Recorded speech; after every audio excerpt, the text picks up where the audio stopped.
think about the power of Minato Namikaze, the things that come to your mind first are either the Flying Thunder God technique or the Rasengan. But what if I tell you that Minato was also able to use traditional ninjutsu techniques based on nature transformation? This is the topic of today's video, but before starting, I want to give a huge shout out to the first ever sponsor, Raid Shadow Legends, for sponsoring this video. To tell you the truth, I have never been a mobile gamer. I always disliked the cartoonish style of mobile games. However, Raid Shadow Legends changed my viewpoints on mobile games completely. This is not some one-dimensional game. In Raid Shadow Legends, you can explore millions of champion combinations and master countless tactics as you take on raid bosses, dungeon runs, campaign battles, and PvP arena matches. There have been a lot of interesting characters in this game, but my favorites are Ursala the Mourner and Cardiel. I like Ursala because her outfit reminds me of some mystic medieval rituals, and indeed she has a great aura skill that gives her plus 24% speed in the Doom Tower. I also like Cardiel, who is a team player for sure. He can increase the entire team's crit rate and crit damage. That's why he's great for arena battles. What I like about this game is its unmatched graphics. Forget absolutely everything you know about mobile gaming. This is the first ever game to bring a true console level experience to your phone. They've set the bar high and there's no going back.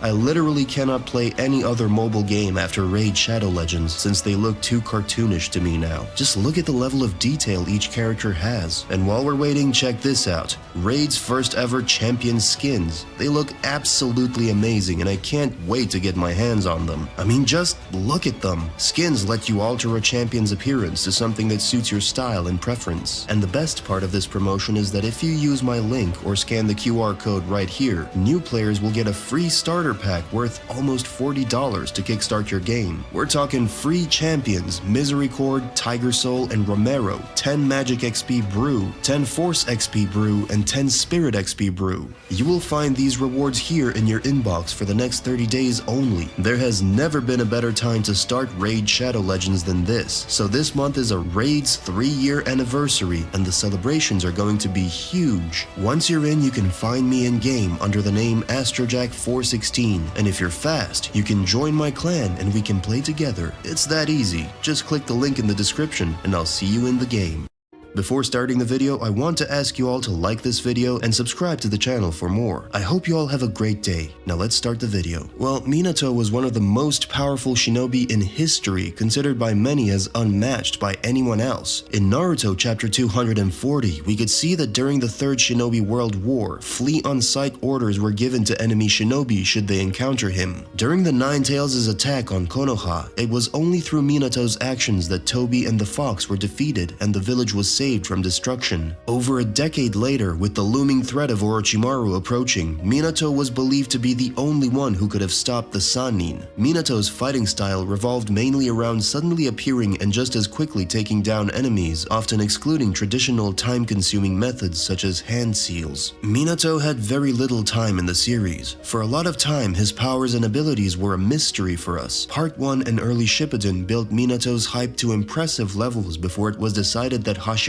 was going to be the strongest Hokage, a retcon that only happened because of necessity. Hashirama needed to be overpowered because he had to rival Madara Uchiha, who was going to be the final villain of the series. This was long before Kaguya was conceived. There were a lot of hints that suggested this. Firstly, for most of the series, including Shippuden, we were led to believe that the unleashed full nine-tailed fox was the most powerful, dangerous, and evil being in the world, the supreme incarnation of evil that everybody was scared of. It was said that the fourth Hokage was the one who defeated it, and it was stressed that nobody else could have done it. Minato was the archetype of the self-sacrificing hero. Secondly, when Hiruzen and Anko were discussing Orochimaru, Hiruzen claimed that nobody in the Leaf Village, not even himself, was capable of opposing him, to which Anko responded that the fourth Hokage could if he were alive. Then, the reanimated first and second Hokage were spawning their jutsu against Hiruzen for a while, but couldn't accomplish much. Nobody was particularly impressed, and Hiruzen only admired Hashirama's technique because it was the technique he used to build the village, not because it was too powerful. However, when Hiruzen threatened to use the fourth Hokage's jutsu, which is the Demon Reaper seal, we saw that Orochimaru was scared for the first time in the series. Also, when Jiraiya, Tsunade, Shizune, and Naruto were eating in a restaurant and discussing the future 5th Hokage's business, Jiraiya talked about the legacy of the 4th Hokage, saying that he had the potential to become the strongest ninja of all time had he lived just a little longer. And lastly, during the training to add wind release to Naruto's Rasengan, Kakashi said that Naruto was the only ninja who had the potential to surpass the 4th Hokage. And during the fight with Kakuzu, Naruto again mentioned that he was the one person who was going to become even stronger than the 4th Hokage. Even at this late point, the 4th Hokage, not the first, was treated as the upper boundary and the archetype of the great ninja. Also, notice how nobody ever mentioned Hashirama's strength, despite it turning out to be out of anyone's league later on. But everybody constantly praised Minato's power and genius. He was built entirely on hype for the biggest part of the series. He was almost the Sage of Six Paths' equivalent in Part 1, a sort of mythological figure that everybody admired and hyped, but that we never actually saw since he died long ago. Because the series became much longer than originally expected, Kishimoto had to create new concepts and recycle old ones. Keeping Minato as the strongest was no longer viable after a certain point in time because he had already milked Minato's potential to the limit, but still had a long story ahead of him to write. New characters must, as a general rule, surpass the previous ones in order to maintain the steadfast tendency of growth. And since he had milked Minato at the beginning, he had to resort to the still underdeveloped Hashirama and Tobirama for more. This is also the reason why the nine-tailed fox ceased to be the strongest force of evil. When Minato's abilities were finally revealed, I was a little disappointed. In my mind, he was supposed to be a top-tier ninja who excelled in every aspect of fighting. Just like Hiruzen or Hashirama, I expected Minato to have mastered all the skill sets and combat forms of the shinobi art and be able to use each of them with the highest level of power and control. And when I found out that his fighting style mainly involved Flying Thunder God and Rasengan, I was a little disappointed. Sure, those two techniques along with Minato's Fuinjutsu abilities are cool, but I expected more versatility from Naruto's legendary father, and it seems he actually knew ninjutsu besides the Rasengan. Well, in the Naruto databook, it is said that Minato was proficient in the nature transformations of fire, wind, lightning, along with yin and yang release. That means he knew and could use those nature transformations. I expect that Minato could use at least the basic abilities of fire and wind release, and I think it was Jiraiya who helped him master those chakra natures, since he was also a master of those two elements and could use them to a very high degree. I assume that he could teach him that during their training. However, the element which I think Minato learned and mastered without Jiraiya's help was lightning chakra nature, and in fact, he has already used it. Most of you probably did not know, but the strongest technique of Minato Namikaze is Rasen Senko Cho Rinbuko Sanshik, also known as Spiraling Flash Super Round Dance Howl Style 3. This technique was devised by Minato Namikaze and employs the use of the Flying Thunder God technique. Minato throws 6 Flying Thunder God kunai behind the enemy and teleports them. The technique can also be used with the help of a shadow clone, though this is not a compulsory component of the technique's execution. It should be noted that this technique has never been seen in its entirety. In Naruto chapter 639, during the 4th Shinobi World War, Minato was planning on using this technique. He teleports his clone to his side and prepares to use the Spiraling Flash Super Round Dance Howl Style 3 technique with the clone. However, he was interrupted and was unable to use that technique, and right when he was going to use it, he joined Tobirama, Naruto, and Sasuke to directly fight against Ten Tails Obito. It's true, we have not seen this technique in the manga, but we saw it in Naruto Shippuden episode 417. In the anime, the usage of the technique was enough to defeat an entire platoon of shinobi. Though it was not seen directly, it produced a lightning flash and repelled the enemies with great force. It also seems to require the kunai to be placed in a circular pattern, a possible reference to its name. We don't know exactly if he uses nature transformation during its usage or not, but I think the yellow sparkles could be because of lightning release. From the Raikage's case, we know that lightning really boosts a person's speed, as it was shown when he was using lightning chakra armor. We know that this nature transformation makes its user much faster than he already was. Now imagine Minato, who is already the fastest shinobi of his time in his base form, adding lightning release to his teleportation technique. He would be untouchable, and I can't see anybody, maybe besides Six Paths characters, touching him. In the official Naruto game, Naruto to Boruto Shinobi Striker, we can see how overpoweredly fast he looks, and I have a really hard time thinking that anyone could match him if he used that technique. I gotta say, I'm very disappointed that we never saw Minato using standard ninjutsu in the series. I think it would be great to see him using it, and it would add a new layer to his character. However, I hope that someday we will see it in action, either in flashbacks or in fillers. Anyway, I guess this is all for today. What do you think about Minato's nature transformations? Let me know in the comments, like this video, and subscribe to the channel for more. And thanks for watching.